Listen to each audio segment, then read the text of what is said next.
Hello students. तो last lecture हम करने जा रहे हैं इस चैप्टर का। इससे पहले हम 2 लेक्चर कर चुके हैं, 4 एक्सरसाइज करीब करीब हो चुके हैं, उनके बेसिक जो रिजल्ट्स थे वो हम कर चुके हैं। लास्ट केस आपका क्या है, केस 5 जो है, इसमें क्या है हमारे पास कि भाई अगर ना जो सेकंड डिग्री इक्वेशन है वो परफेक्ट स्क्वायर को फॉर्म करे, मतलब ये इक्वेशन जो है हमें परफेक्ट स्क्वायर दे दे एक, ठीक। तो कैसे हम उसको करेंगे सॉल्व। तो वो नॉर्मली या तो पैराबोलिक सिलेंडर को रिप्रेजेंट करेगी इक्वेशन, ठीक है जी, या फिर जो है हाँ जी, या तो पैराबोलिक सिलेंडर को रिप्रेजेंट करेगी या फिर शायद वो जो हमारे प्लेन्स हैं उनकी इक्वेशन को रिप्रेजेंट करेगी। तो वो हम देखेंगे, देख करके हमें पता चलेगा। जैसे फॉर एग्जांपल, जैसे मान लो ये फर्स्ट एग्जांपल जो है आपका, ये इक्वेशन आपके पास है, ठीक। तो आपको क्या काम करना है कि जो होमोजीनियस इक्वेशन है इसमें, मतलब कहने का क्या है कि सेकंड डिग्री की जो होमोजीनियस इक्वेशन है उसको चेक करना है कि क्या वो हमारा परफेक्ट स्क्वायर बनता है या नहीं बनता।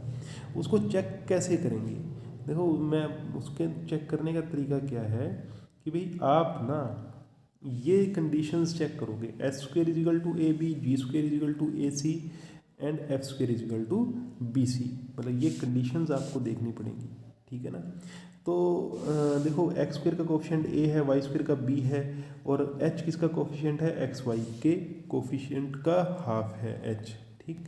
तो अगर हम कंपेयर करें इसको, इस इक्वेशन को, अगर जैसा कि इसने डायरेक्ट कर दिया लेकिन हम उससे ही कंपेयर करेंगे। ए कितना है जी, 4 के बराबर है, बी कितना है मेरा 9 के बराबर है ना। अगर मैं एच की बात करूं तो वो किसका कोफिशिएंट है, एक्स वाई के कोफिशिएंट का हाफ, मतलब कितना मेरा -6 के बराबर, ठीक। तो मुझे अगर देखना है कि क्या ए बी एच स्क्वायर के बराबर है, ये देखो जरा, 9 इंटू 4 36 और -6 का स्क्वायर वो भी 36, तो ये कंडीशन है, होल्ड कर जाती है। ऐसे ही जो 2 और कंडीशंस हैं वो भी ऐसे ही हम कंपेयर करके निकाल सकते हैं कि भाई जो आपका बी सी है वो किसके इक्वल होना चाहिए, बी सी आपका एफ स्क्वायर के इक्वल होना चाहिए और ए सी आपका जी स्क्वायर के, वो हम कंपेयर करेंगे। अगर ये 3 कंडीशंस होल्ड कर जाती हैं तो इसका मतलब क्या है कि जो गिवन इक्वेशन है वो आपका सेकंड डिग्री की जो इक्वेशंस हैं वो परफेक्ट स्क्वायर को फॉर्म करेंगी, ठीक। अब देखो 4x स्क्वायर, 9y स्क्वायर और 36z स्क्वायर, तो आपको ये देखना है कि ये किसके स्क्वायर बनते हैं। जैसे 4x आपका 2x का है, 9y आपका 3y का है, 36z स्क्वायर आपका 6z का है, ठीक। तो वो हम ले तो लेंगे लेकिन साइन अब कौन सा लेना है, किसके साथ कौन सा साइन हमें चूज़ करना है, नेगेटिव पॉजिटिव, वो भी हम ध्यान में रखेंगे। उसका पता कैसे चलेगा, हम जो इधर हमारे पास 3 टर्म्स बची सेकंड डिग्री की, एक्स वाई, वाई जेड और जेड एक्स में, उनमें हम ये देखेंगे कि नेगेटिव किस किस के साथ है। जैसे कि इन 2 इक्वेशंस में नेगेटिव है ना, तो इसमें कॉमन कौन सा वेरिएबल है, दोनों में कॉमन क्या है, वाई कॉमन है। इसका मतलब क्या है कि वाई का कोफिशिएंट जो होगा, जो जिसका जब हम स्क्वायर करेंगे उसके कोफिशिएंट को हमें माइनस करना पड़ेगा, उसका साइन हमें माइनस लेकर के चलना पड़ेगा।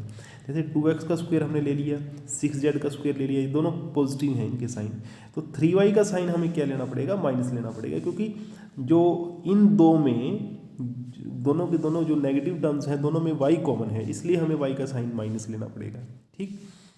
तो उसके बाद जो बचा उसमें से 5 कॉमन ले लिया और इसको पूरे को x नाम दे दिया, है ना, इसको भी x नाम दे दिया, ठीक।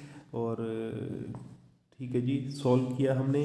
सॉल्व करने के बाद हमारे पास ये जो इक्वेशन आ जाती हैं, 2 इक्वेशन आ जाती हैं। अब ये दोनों इक्वेशंस जो हैं पैरेलल प्लेन को रिप्रेजेंट करती हैं, पैरेलल प्लेन को, क्यों, क्योंकि इनमें सिर्फ कांस्टेंट ही तो डिफरेंट है, इस तरफ जो पार्ट है वो तो आपका सेम है। तो ये किसको रिप्रेजेंट करती हैं, पैरेलल प्लेन्स को।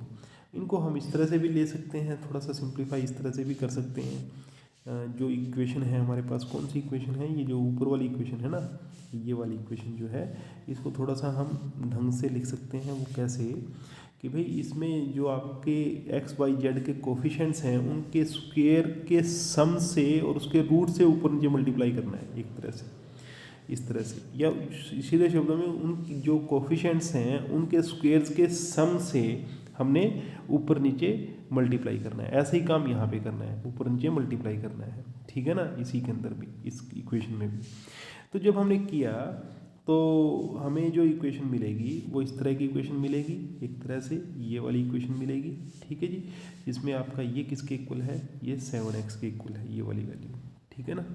तो ये आपको मिली, this is the reduced equation, actual में रिड्यूस्ड इक्वेशन है ये आपकी। ये किसको रिप्रेजेंट करेगी, पैरेलल प्लेन्स को रिप्रेजेंट करेगी, ठीक। तो मतलब ये काम जब हमें करना होता है, आप ये कह सकते हो कि भाई ऐसा किया क्यों, मतलब हम इससे भी तो काम चल जाता, हाँ चल जाता, कोई दो राय नहीं, लेकिन कई बार हमें ना कुछ वैल्यूज़ निकालनी पड़ती हैं, लेट रेक्टम वगैरह, लेंथ ऑफ या कुछ और चीज़, जब हमें वो निकालनी पड़ती है तब हमें इक्वेशन ऐसा हमें करना पड़ता है, स्क्वेयर्स के सम से हमें मल्टीप्लाई और डिवाइड करना पड़ता है, ठीक।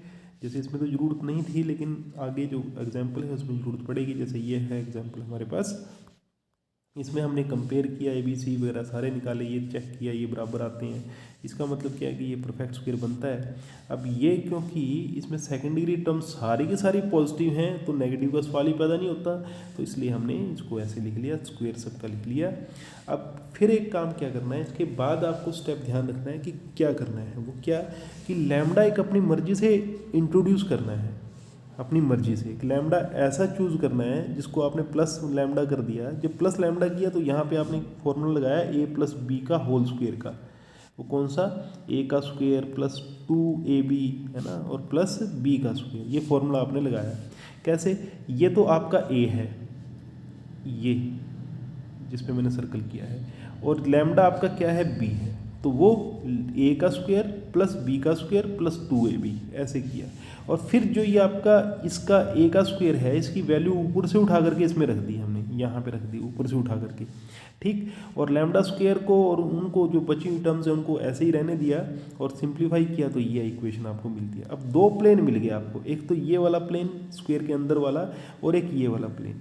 अब क्या करना है कि हमें लैम्डा की वो वैल्यू निकालनी है कि ये दोनों प्लेन आपस में परपेंडिकुलर हो जाएं, ठीक है ना।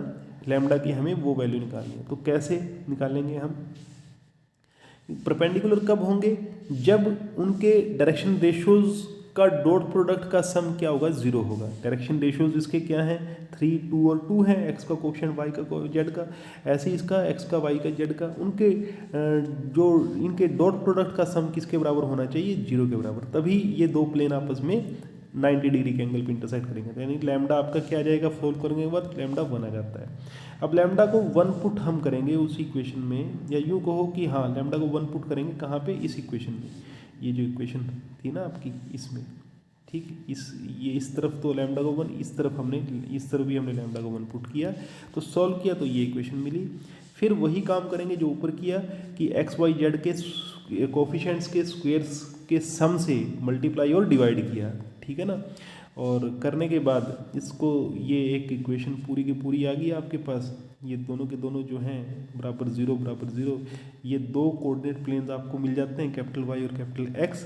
इसको नाम दे दिया, एक को कैपिटल वाई नाम दे दिया, इसको कैपिटल वाई नाम दे दिया, इसको कैपिटल एक्स नाम दे दिया, ठीक है ना। कोऑर्डिनेट प्लेन आपको मिल गए। तो ये जो इक्वेशन आप सरफेस की रिड्यूस होकर के ये बन गई आपकी, ठीक। और इसको थोड़ा सिंप्लीफाई किया तो ये इक्वेशन बनी, तो दी चीज़ है पैराबोलिक सिलेंडर, वो पैराबोलिक सिलेंडर को रिप्रेजेंट करती है ये इक्वेशन आपकी, ठीक। तो ये कुछ क्वेश्चंस हमने किए, इसके एग्जांपल किए, क्वेश्चन आप ट्राई करोगे, क्वेश्चंस के सॉल्यूशन मैं आपको क्लासरूम में भेज ही चुका हूँ, ठीक है। खुद भी प्रैक्टिस करोगे आप, फिर भी कुछ ना समझ में आया तो आप पूछ लेना मुझसे। तो ये चैप्टर कंप्लीट है, इसमें से एक क्वेश्चन आपका बनता ही बनता है, इसको ज़रूर अच्छे से कर लो आप, ठीक है बेटा, थैंक यू।